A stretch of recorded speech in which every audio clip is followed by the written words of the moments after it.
Olá a todos, como é que vocês estão? Aqui eu novamente, Helder de Araújo, no seu canal Luz no Fim do Túnel.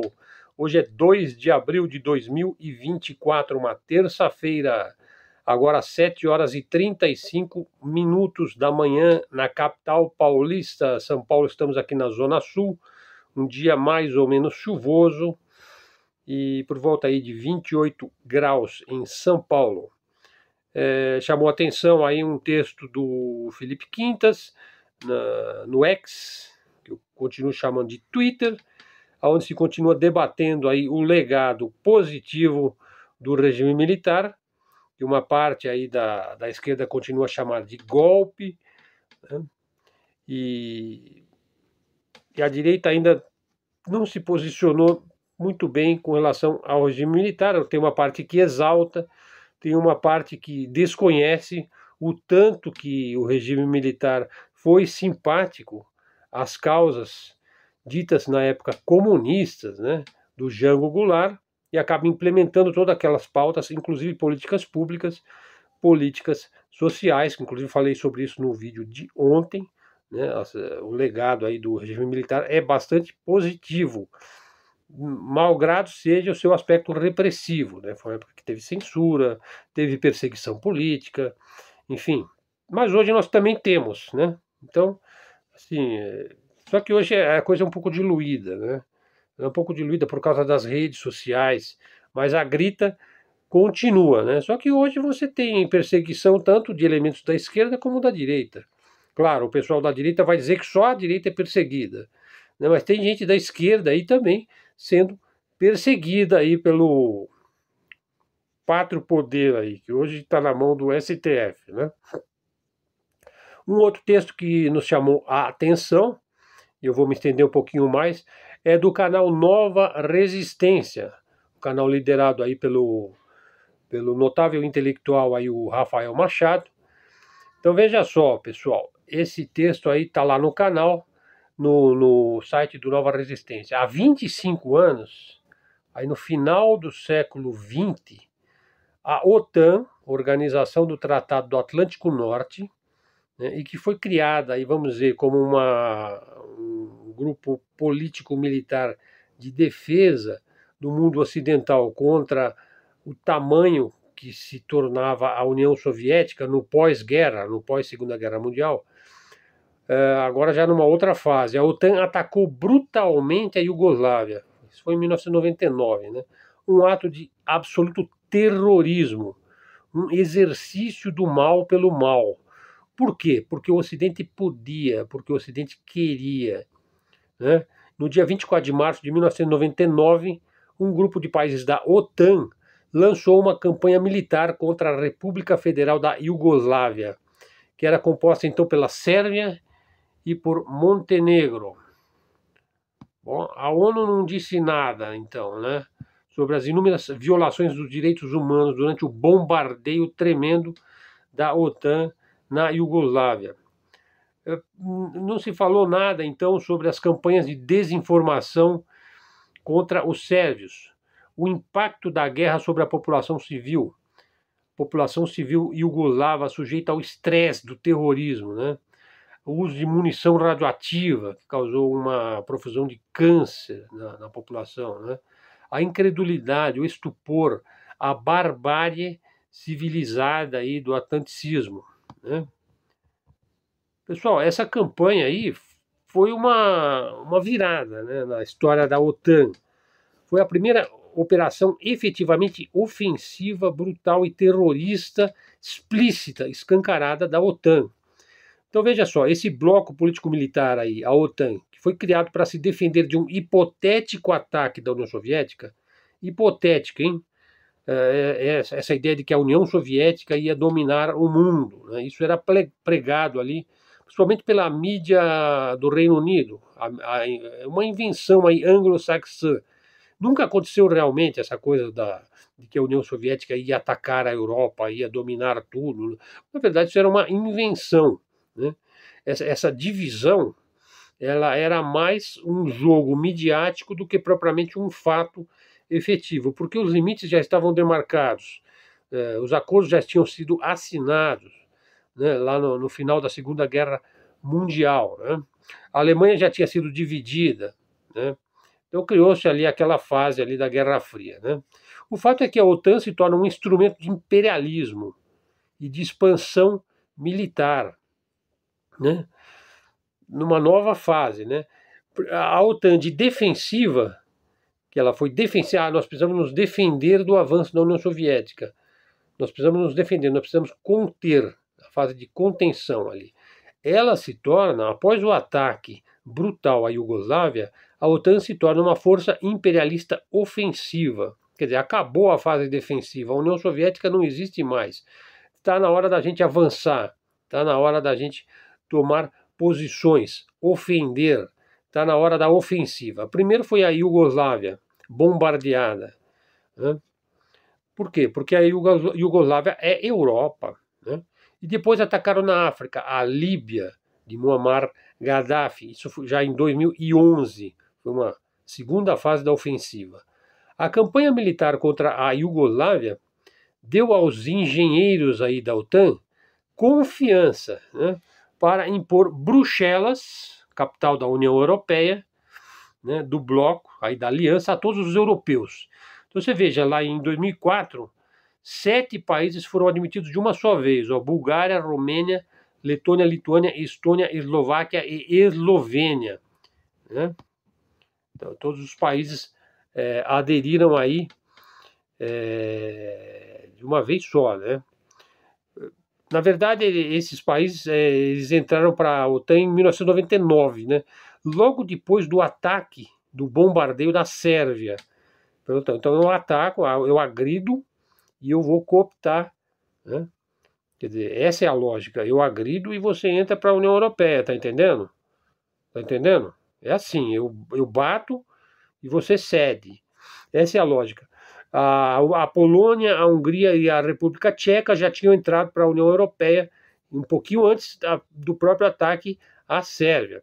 Ou seja, os tentáculos da OTAN estavam se expandindo e a União Europeia estava se fortalecendo como um bloco. E a OTAN, na verdade, é um organismo militar liderado pelos Estados Unidos, ia fazendo a Europa crescer e, ao mesmo tempo, ia submetendo mais países. Quer dizer, aquilo de que eles acusavam a União Soviética de fazer, por exemplo, se expandir, se tornar a União Soviética, eles estavam fazendo fortemente agora, após o fim da União Soviética.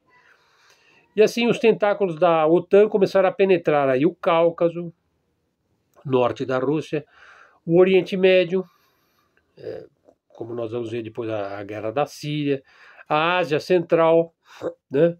Ou seja, a Aliança Atlanticista, ela quer mais, ela quer mais, ela quer mais, ela nunca está saciada, ela sempre quer mais. Vai falar então do Slobodan Milošević, presidente da Iugoslávia, né? Ele se retira para Kosovo, né? E o Tribunal de Haia começa a apresentar acusações contra Milošević por crimes de guerra em Kosovo. Suspenderam a sua imunidade diplomática e executaram-no, simplesmente. Isso aí a gente via pela televisão lá na época, né? Enfim, o modus operandi do imperialismo aí ocidental se fez valer aí. Sanções, injeção de dinheiro para promover a oposição, propaganda massiva, campanhas nas ruas. Então, assim, na mente atlanticista, o Milošević deveria cair. E como? Fazendo crescer os protestos em massa na região lá da Iugoslávia. Em Kosovo, na Sérvia, Bósnia, o Milošević renuncia, né? Primeiro ele renuncia. Foi a primeira revolução colorida, foi o protótipo aí dessa revolução bulldozer, aí, como era chamada, né? Foi implementada com sucesso lá na Sérvia e serviria aí para as próximas revoluções coloridas que eles iam fazer em outros países. Vários países sofreram revoluções coloridas, inclusive o Brasil. O Brasil também sofreu uma revolução colorida, usando aí a Lava Jato, né? Usando a divisão ideológica direita versus esquerda, usando aí os black blocs aí, né? Bom, mas então vamos perguntar, por que a OTAN brutalizou a Iugoslávia? Veja, vamos pensar um pouquinho antes. Uma guerra civil já havia ocorrido antes na Iugoslávia. Os Estados Unidos já estavam presentes lá na Bósnia, nos bósnios. Eles viram ali uma oportunidade de você colocar em prática um experimento, né, uma engenharia social. Como é que você faz? Você amplifica os conflitos étnicos. Você constata que existe ali uma certa animosidade de um grupo contra o outro. Então você vai amplificar, você vai incentivar, você vai promover essa briga, esse conflito, exatamente como você fazer uma briga de gangue, só que num nível ainda mais alto, maior, né? E aí você também vai testar a guerra em redes, usando a internet, usando as redes sociais, que ela já é um elemento da guerra irrestrita, hein? A guerra das redes, né? Jogando grupos contra grupos, né? E você vai usar também empresas militares privadas, empresas de mercenários. Isso vai se tornando uma coisa cada vez mais comum, na medida que as forças armadas dos países aí, dos estados nacionais, vão decaindo, você passa a usar cada vez mais grupos privados, empresas militares privadas, de mercenários. Por exemplo, lá, o Grupo Wagner é um grupo privado, né? Muito embora ele tenha um cunho fortemente nacionalista, né? Os Estados Unidos têm lá também o Black Hawk, lá, não sei se é esse o nome, são grupos que prestam serviços aí para a CIA, para o Pentágono. Isso, na verdade, são mercenários, né? Eles fazem a guerra por dinheiro, né? Então você usa aí também a máquina de propaganda, né? Que a máquina de propaganda faz parte aí da guerra irrestrita contra os sérvios, então, né? Incluía aí a demonização total dos sérvios como bárbaros, né? Como, veja, a Primeira Guerra Mundial foi culpa dos sérvios, né? Lá em Sarajevo, né? O sérvio é uma ameaça ao mundo civilizado, né? Essa demonização foi muito bem sucedida. Essa mesma tática aí, manjada, já é manjada, é usada agora contra os russos, né?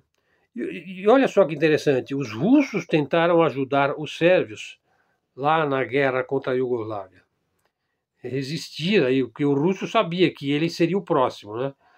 Ou seja, resistir ao assédio do Ocidente. Também a Rússia já estava preocupada, então, com a expansão da OTAN. Então, na época, o Milosevic, ele alertou assim, o que o Ocidente fez aos sérvios, ele vai tentar fazer à Rússia no futuro. Talvez ele foi profético aí, hein?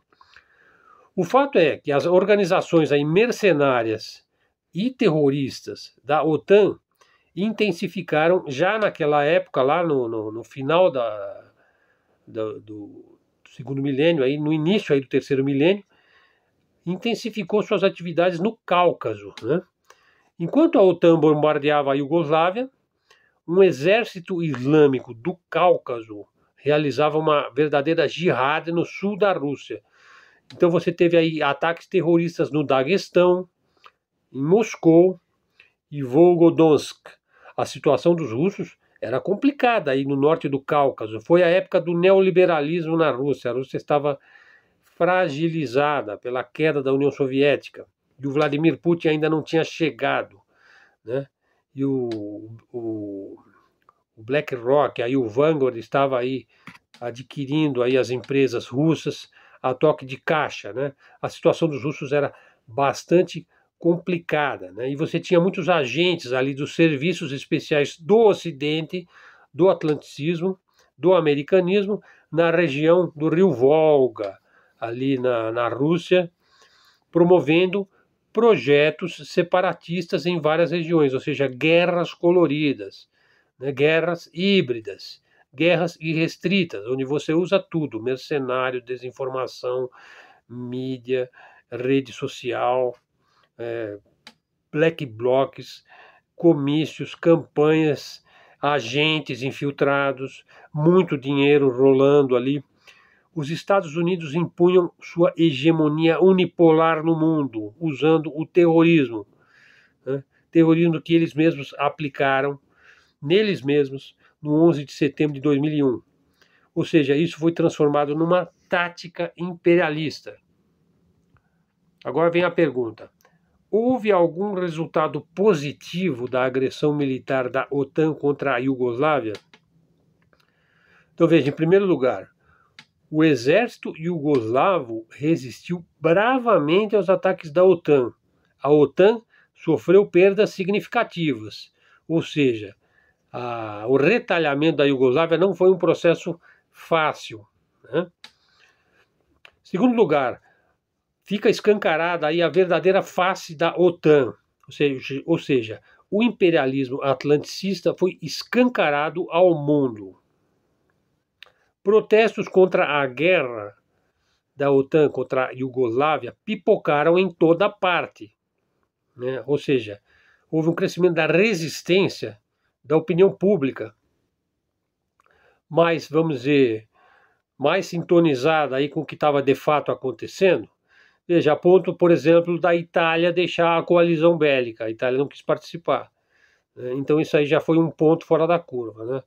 Terceiro lugar, os métodos sujos, né, de desinformação, o uso de ONGs, organizações não governamentais, como quinta coluna, né, como verdadeiras instituições para trairagem, né, para fazer a população do país ir contra os seus próprios interesses, né? O quinta coluna, na verdade, é um...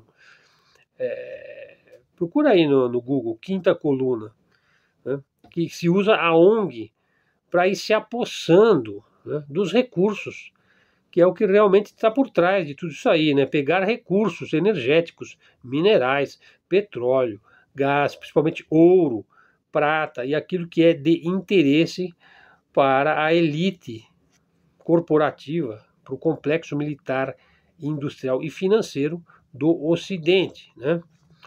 Então, finalmente, né, um resultado positivo aí também foi a solidariedade internacional, né, que veio aí da parte dos russos, que tentaram ajudar os sérvios, mas veio ajuda humanitária de várias partes do mundo, né?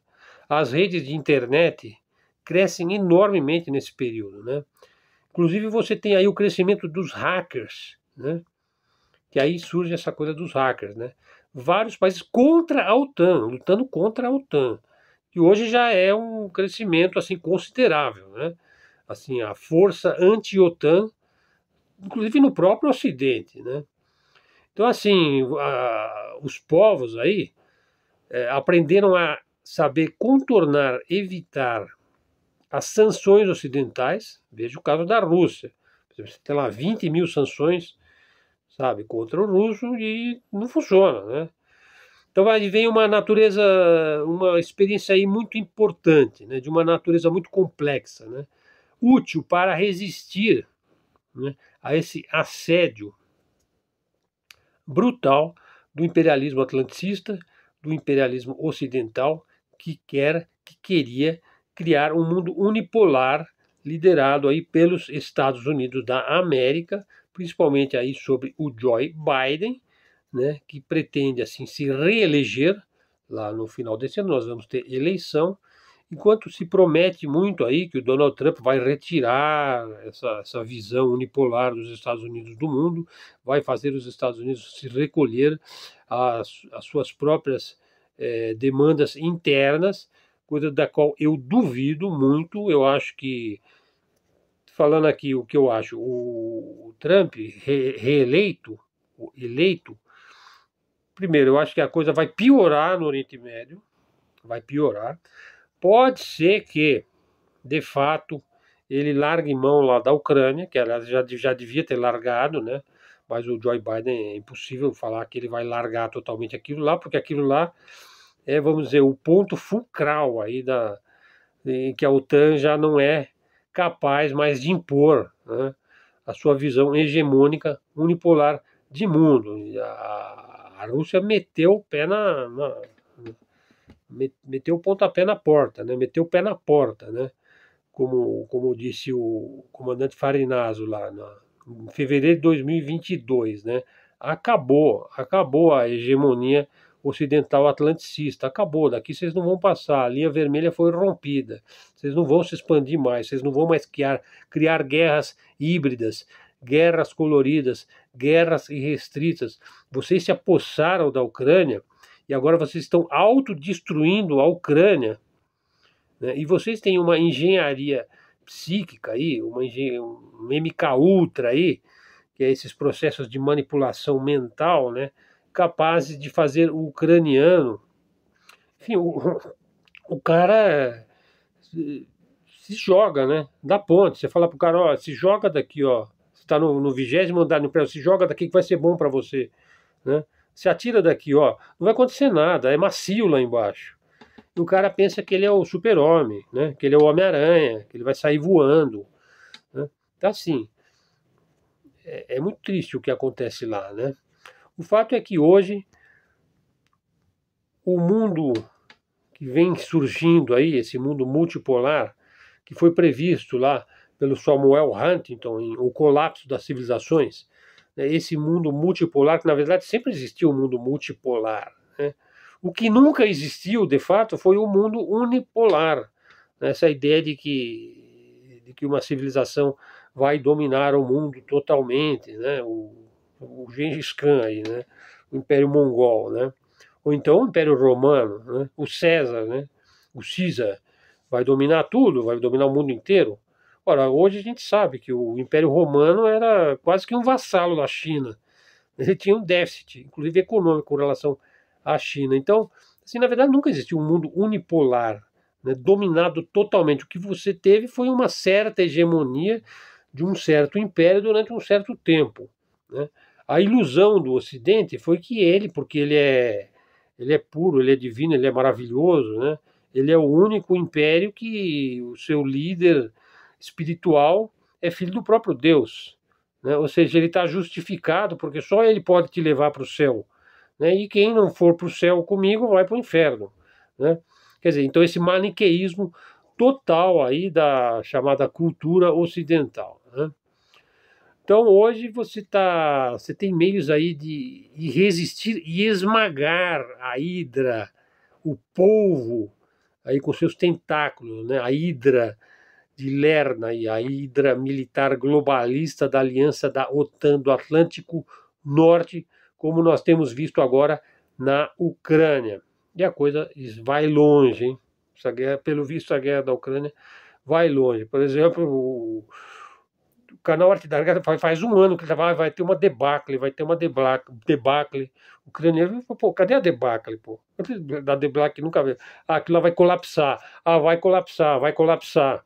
Inclusive o Rubem Gonzalez, o Farenazo, todos eles falam, não, vai colapsar, vai colapsar. Pô, não está colapsando, quer dizer, o negócio, assim, ele vai agonizando, é isso, ele está agonizando, sabe, assim, mas é um negócio lento, né, doloroso, né. Enfim, pessoal, vamos parar por aqui, fizemos essa análise aí, tá, todos os conteúdos do meu canal você encontra lá no meu blog, né, tá aí na descrição do vídeo. Então achei que isso aí me chamou a atenção, achei importante aí ilustrar e lançar luz nessa questão aí de como é que a OTAN se torna de uma força defensiva, né, numa força ofensiva e que chegou agora no seu limite na Ucrânia.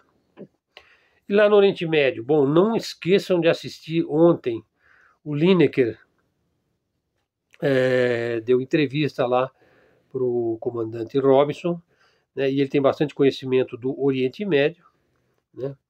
Ele, principalmente no final lá, ele faz uma conclusão, um fecho muito interessante, muito inteligente ali, que é a verdadeira análise geopolítica, né? Então, não espere grandes coisas aí dos países árabes, né? Não creia assim que o Irã vai entrar em guerra imediatamente contra Israel por causa de um ataque à embaixada iraniana no Líbano.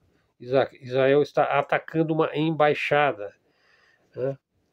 Então, assim, os Estados Unidos já atacou uma embaixada chinesa anteriormente, quer dizer, é um ato de um Estado praticando terrorismo. Então, assim, a gente já entrou na fase em que Estados constituídos praticam o terrorismo abertamente. Aliás, a guerra da Iugoslávia foi uma guerra terrorista, né? E a OTAN adquire aí um cunho ofensivo e agora ela chega a seu termo na Ucrânia. Dali ela não passa. Eu não acredito que passe. Eu espero que não passe. É isso aí, pessoal. Então vamos em frente. Muito obrigado a todos. Até a próxima e fiquem com Deus.